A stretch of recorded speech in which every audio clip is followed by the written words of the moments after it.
UK Prime Minister Theresa May warning about the need to reach a deal on Brexit and do it fast.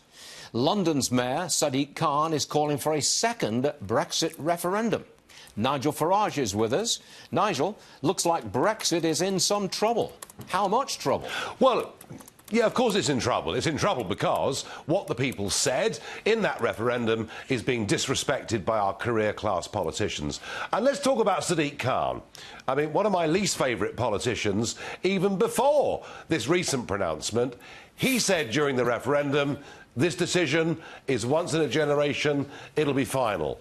He said after the referendum, any calls for a second referendum would lead to increased cynicism in politics. Well, you bet your life they do, because now he's calling for one. It is this refusal of our Westminster politicians to accept the result of the people, and it's making millions of us, let me tell you, very, very angry. So the British are supposed to be out by March of next year. That's a very hard deadline date, March of next year.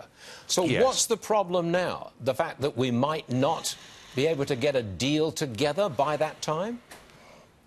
Well, the problem is that the Prime Minister is seeking a deal that is not the clean Brexit that we voted for. She kind of wants to leave on the face of it, but opt us back in to various parts of European law. Those negotiations are taking a long time. We're running up, as you say yourself, against a hard, tight deadline.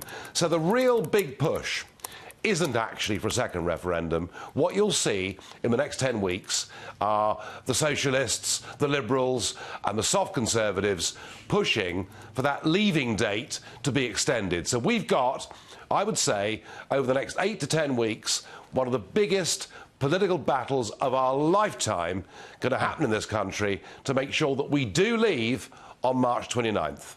All right, Nigel, what do you make of President Trump on the world stage? He's clearly pursuing a very hard line, especially in trade with China, and now with North Korea. That's got some results. And there's even talk of an American base, permanent base, in Poland, pretty close to the Russian border. What do you make of President Trump on the world stage? Well, one thing for certain, whether you agree with Trump's actions or not, America's presence on the world stage is a lot bigger than it was under President Obama, when America basically shrunk away from the world stage. I think the question of an increased American base in Poland is a particularly interesting one. And I think it's the last thing that the European Union would want, but I understand why Poland wants it. Very, very interesting. I think in North Korea, in the last 24 hours, you know, we've seen both the premiers of North and South Korea acknowledging that what Trump did was to begin a very positive process. So, look, overall, I think he has amazed people by how successful he's been on the world stage. Nigel, as always, thanks for joining us, and we will see you again real soon. Thanks, Nigel.